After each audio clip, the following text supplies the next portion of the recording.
అందరికీ శుభోదయం అండి. నేటి సాక్షి పేపర్ హెడ్లైన్స్ ఒకసారి చూద్దాం. అది భారత విమానం కాదు. థాయిలాండ్ నుంచి మాస్కోకు వెళ్తూ ఆఫ్ఘనిస్తాన్లో కూలిన విమానం భారత్కు చెందినది కాదని కేంద్ర ప్రభుత్వం పేర్కొంది.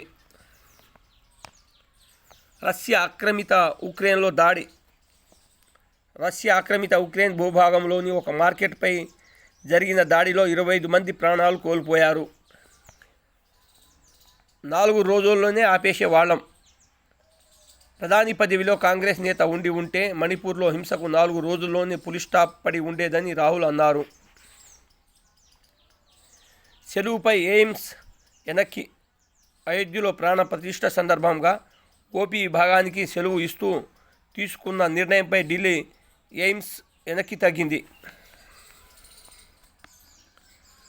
ఆదివారం తమిళనాడులోని రామేశ్వరం వద్ద బంగాళాఖాతంలో సముద్ర జలాన్ని చేతుల్లోకి తీసుకొని ప్రార్థనలు చేస్తున్న ప్రధాని మోదీ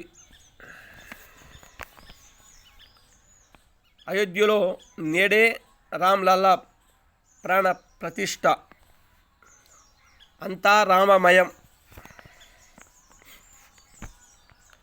ప్రపంచ నగరిగా అయోధ్య రూపురేఖలు మార్చుకోబోతున్న ఆధ్యాత్మిక నగరం, ప్రపంచ స్థాయి నగరంగా తీర్చిదిద్దేలా మాస్టర్ ప్లాన్ 2031, 85,000 కోట్లతో అభివృద్ధి పనులకు ప్రణాళిక.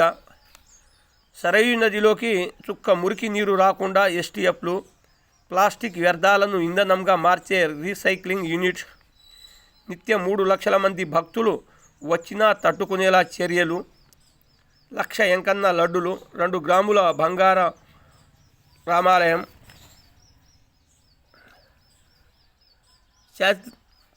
చారిత్రాత్మక ఘట్టంలో భిన్న మతాలు, సాంప్రదాయాలు, వర్గాలకు భాగస్వామ్యం.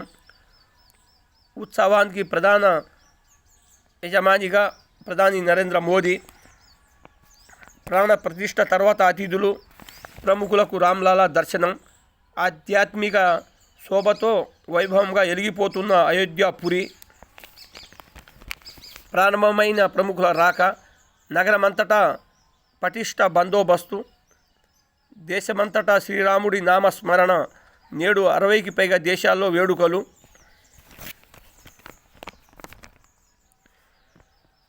భవ్య మందిరంలో బాలరాముడి ప్రాణ ప్రతిష్ఠ కోసం అయోధ్య నగరం అందంగా ముస్తాబైంది. ప్రధాని నరేంద్ర మోదీతో పాటు శ్రీరామ జన్మభూమి తీర్థక్షేత్ర ట్రస్ట్ సభ్యులు, ప్రముఖుల సాక్షిగా గర్భగుడిలో రామ్లలా కొలువుదీరబోతున్నాడు. ఈ చారిత్రాత్మక ఘట్టాన్ని తిలకించడానికి దేశ ప్రజలు ఎదురు చూస్తున్నారు. సోమవారం మధ్యాహ్నం 12:20 ప్రధాన వేడుక ప్రారంభమవుతుంది.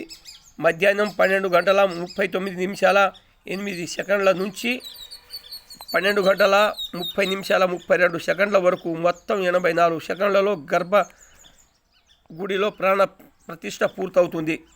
అపూర్వమైన ఈ వేడుకలో భిన్న మతాలకు, సంప్రదాయాలకు, వర్గాలకు భాగస్వామ్యం కల్పిస్తున్నారు.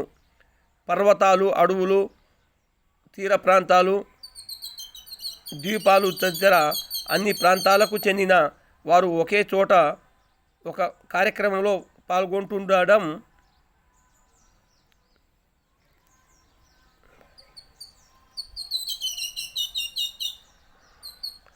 భారతదేశ చరిత్రలోనే ఇదే తొలిసారి అని శ్రీరామ జన్మభూమి ట్రస్ట్ తెలియజేసింది. రామ మందిరం ప్రారంభోత్సవం సందర్భంగా అయోధ్యలో పటిష్టమైన బందోబస్తు ఏర్పాట్లు చేశారు. ప్రపంచవ్యాప్తంగా 60కి పైగా దేశాల్లో సోమవారం ఉత్సవం జరగబోతున్నాయి. నేడు గర్భాలయం లోపల ఉదయం 10 గంటలు మంగళధ్వనితో శ్రీకారం. మధ్యాహ్నం 12:20 ప్రధాన వేడుక ప్రారంభం.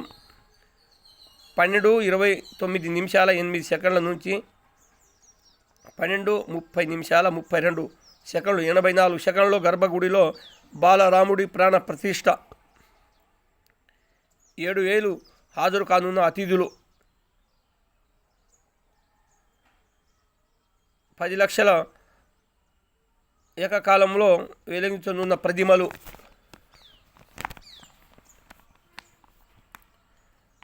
నామినేట్ పోస్టుల భర్తీ షురు. సీఎం సలహాదారుగా ఎం నరేందర్ రెడ్డి, రాష్ట్ర ప్రభుత్వ సలహాదారుగా షబీర్ అలీ, హర్కర్ వేణుగోపాల్. ఢిల్లీలో రాష్ట్ర ప్రభుత్వ ప్రత్యేక ప్రతినిధిగా మల్లు రవి. రేవంత్ రెడ్డి దావోస్ నుంచి వచ్చే ముందే రోజు ఉత్తర్వులు. 1-2 రోజుల్లో కార్పొరేషన్ పదవులకు కూడా 9 లేదా 18 కార్పొరేషన్ చైర్మన్లు, డైరెక్టర్ల ప్రకటన. మార్కెట్ కమిటీ పదవులపైన కసరత్తు. నరేందర్ రెడ్డి, షబ్బీర్ అలీ, వేణుగోపాల్, మల్లు రవి. ప్రపంచాన్ని ఆకర్షించేలా ముసి రివర్ ఫ్రంట్పై దుబాయ్లోని 70 సంస్థలతో సీఎం రేవంత్ సంప్రదింపులు. 56 కిలోమీటర్ పొడవున గ్రీన్ అర్బన్ పార్కులు, షాపింగ్ కాంప్లెక్స్లు నిర్మాణాలకు అనువైన డిజైన్ల పరిశీలన.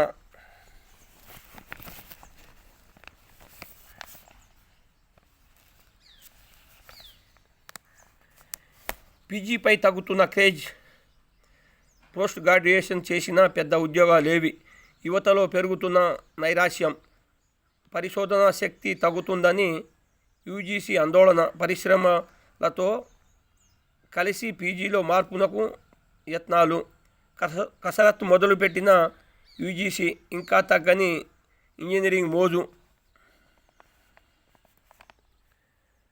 బాబు కోసం బలి. చంద్రబాబు చివరి అస్త్రంగా షర్మిల. సజ్జల.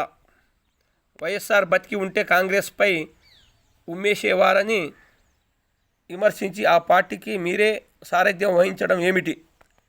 తెలంగాణలోనే నా బతుకు సావు అని వ్యాఖ్యానించి హఠాత్తుగా ఏపీకి డిప్యుటేషన్పై ఎందుకు వచ్చినట్లు? చంద్రబాబు ప్రయోజనాలను కాపాడటానికి రాష్ట్రానికి వచ్చారని ప్రజలందరికీ అర్థమవుతుంది. అడ్డగోలు విభజన హోదాను చట్టంలో చేర్చకుండా ఏపీకి కాంగ్రెస్ ద్రోహం. అందుకే నోటాకు 1.28% ఓట్లు, కాంగ్రెస్ 1.17% ఓట్లు. కనుమరుగైన కాంగ్రెస్ను బతికించడం అంటే శవానికి జీవం పోయడమే లాంటిది అని వ్యాఖ్య. రామోజీ పేదల భూములు తిరిగి ఇవ్వాల్సిందే. మాజీ ఎమ్మెల్యే, ఆర్టీసీ మాజీ చైర్మన్ గోనె ప్రకాష్ హెచ్చరిక. ఫిల్మ్ సిటీ పేరిట ప్రభుత్వ భూములు, రహదారి కబ్జా. పత్రికను అడ్డం పెట్టుకొని అనేక దురాఘాతాలు. వైఎస్ఆర్ హయాంలో భూములు పొందిన పేదలకు న్యాయం జరగాల్సిందే. ఢిల్లీకి వెళ్లి ప్రధాని మోదీకి ఫిర్యాదు చేస్తానని వెల్లడి. ఎగిరిపోయిన లోహ విహంగాలు. అబ్బురపరిచిన వైమానిక విన్యాసాలు. ముగిసిన వింగ్స్ ఇండియా 2024. తెలంగాణ గొంతుకను ఖతం చేసే కుట్ర. కాంగ్రెస్ బీజేపీ ఒకటేనని ప్రజలు అర్థం చేసుకోవాలి. కేటీఆర్. ఎట్టి పనికైనా మట్టి పనికైనా తెలంగాణ గొంతుక బీఆర్ఎస్ పార్టీయే. కేటీఆర్. అసెంబ్లీ ఎన్నికల్లో దొంగ మాటలు చెప్పి కాంగ్రెస్ అధికారంలోకి వచ్చింది.